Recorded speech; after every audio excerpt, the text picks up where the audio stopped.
There's no one that doesn't know my name here. So my name is Budaya Johnson, and um, I don't even know if I should say I'm the host but we are here for a special session, creating purpose with King Chukwumere. Chukwumere, he's the CEO of Lifeline in Rwanda. In fact, I'm going to leave him to introduce himself properly to you. So, okay, before I let him take the stage, um, Denzel, would you mind introducing yourself?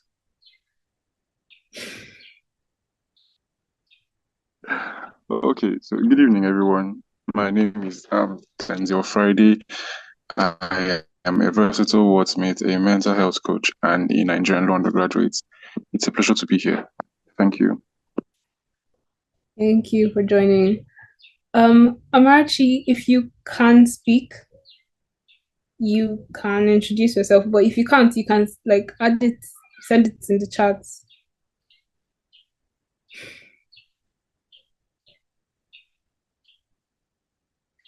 Okay. I think we'll hear from her in the chat. And the person behind Raise Them Queens is Anyeviet. Anyeviet, unmute your mic and introduce yourself. Good evening, everyone. My name is Good KingDavid evening.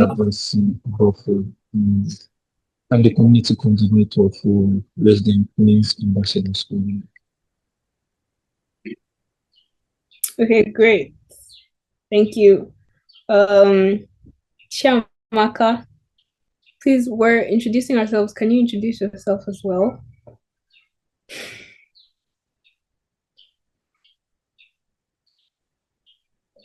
Chiamaka, can you hear me? Or if you can't talk right now, you can send it in the chat. I would be happy to read it to everyone. Okay. Amarachi says, "Hi guys, my name is Amarachi Ezenai.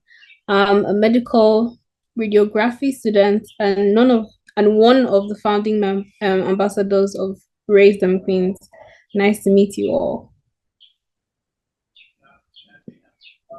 Okay, Shamaka, we would wait for your introduction in the chat, but without further ado, King, please, the floor is yours. You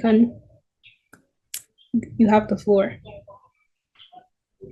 Oh, okay, cool. Hey, everyone, can everybody hear me? Yes, we All right, can. cool. Hey, everybody, nice to meet everyone here. My name is King David Chukwumere, or just call me King, and it's a very weird name. I'm Nigerian too, and then but I reside outside, and yeah, I own the company called Lifeline. We're into healthcare. I think we are currently present in like 4 countries, so it's really nice to meet everybody here.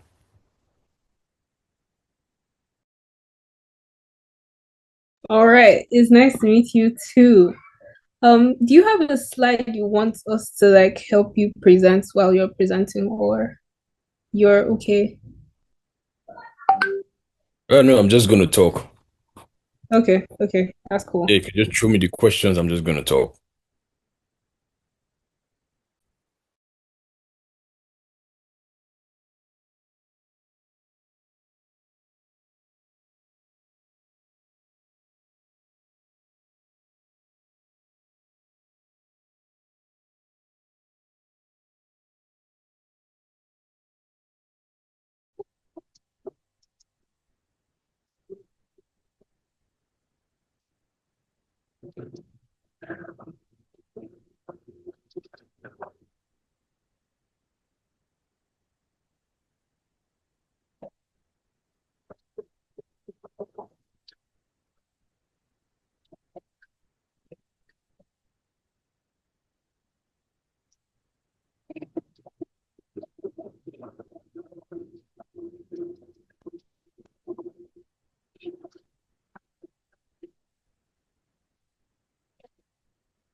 Sorry.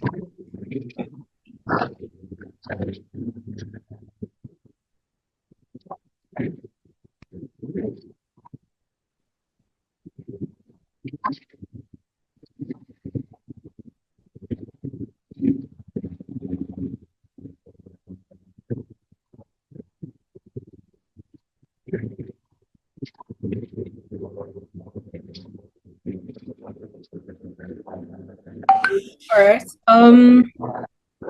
Sorry. Danny, can you like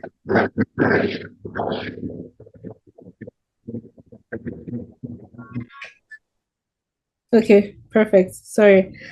Moving on.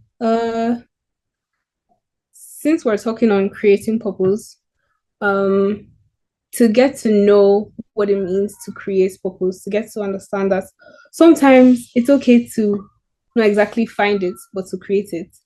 Um, King, would you mind telling us how you started your company, Lifeline in Rwanda? You said it's a health.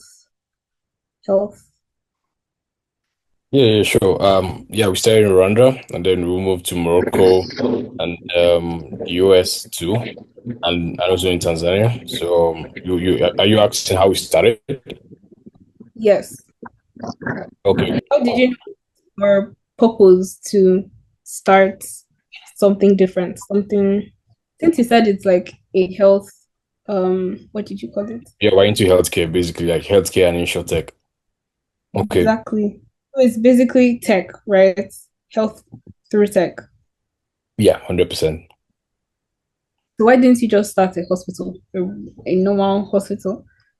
Actually, at Lifeline, we're actually 100% software. So we're not like hospital, like we actually deal with consultations of physical buildings. We just actually like build software that actually automates how patients actually consume healthcare products and actually consume healthcare services, as well as we also take care of affordability via insurance.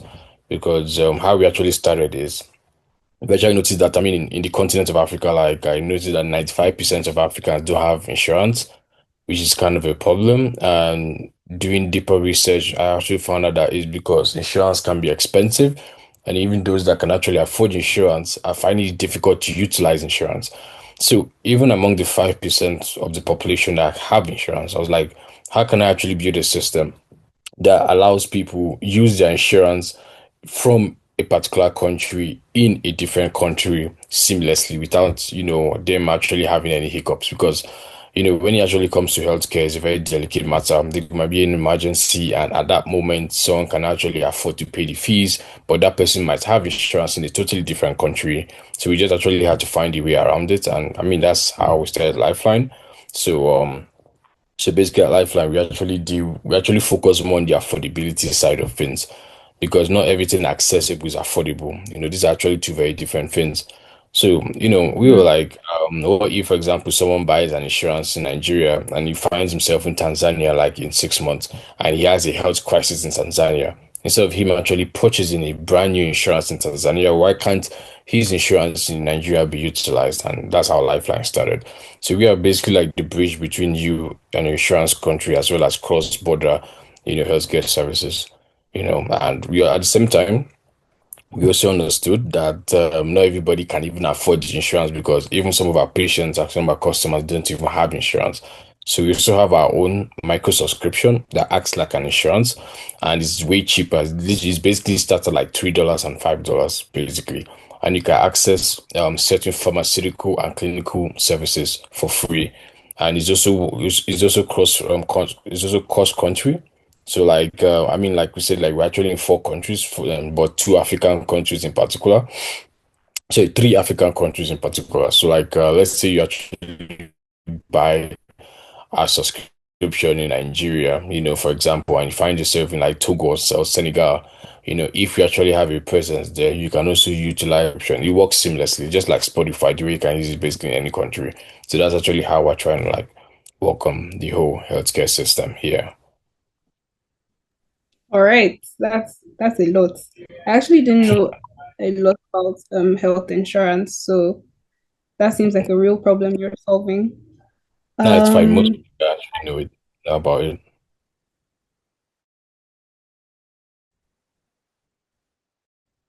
Is can you say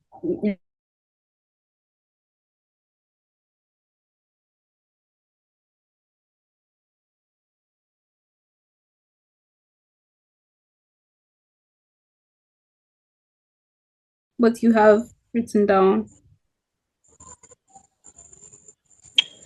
Hi. Okay. I didn't get to write because where I am, I'm not really chanced. But yeah, I don't know if this counts as a purpose, but I know that if there's something that I feel like I'm meant to do in this world, it's really be some kind of um, let's say, open door to children, not just any children, but basically children that don't have enough, children are not privileged enough to be living with their parents or like whatever. Because I've always had this kind of thought process when I was younger that why are we bringing in more children when there are many children in the world suffering already? So I don't know if this counts as a purpose, but I know that it's something I'm definitely going to do. Be some kind of open door for children. Like there are lots of orphanages around, but like how many of these orphanages are actually helping these children? Do you get what I mean? So yeah, just be an open door for children. I think that's a purpose ish that I have. Yeah. That's deep actually. I really love what you have planned, and you're actually right. Why do we still have children when it doesn't seem like we're ready for them or ready to raise them? So yeah, I understand. That's cool. Anyone else?